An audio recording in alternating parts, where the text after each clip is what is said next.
महान योद्धा राणा सांगा के अपमान का मुद्दा राज्यसभा से होते हुए लोकसभा पहुंच गया है। भाजपा सांसद और पूर्व केंद्रीय मंत्री अनुराग ठाकुर ने सपा के राज्यसभा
कहा कि हिंदुस्तान का मुसलमान तो बाबर को नहीं, मोहम्मद साहब को अपना आदर्श मानता है।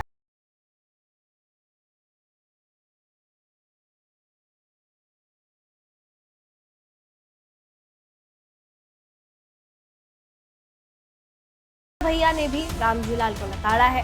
राणा सांगा और बाबर को लेकर लगातार बहस होती आई है। कुछ इतिहासकार जहां बाबरनामा के आधार पर ये भी बोलते हैं कि राणा सांगा ने बाबर को चिट्ठी लिखकर भारत आने के लिए कहा था, तो वहीं कुछ इतिहासकार प्रश्न उठाते हैं कि आखिर राणा सांगा बाबर से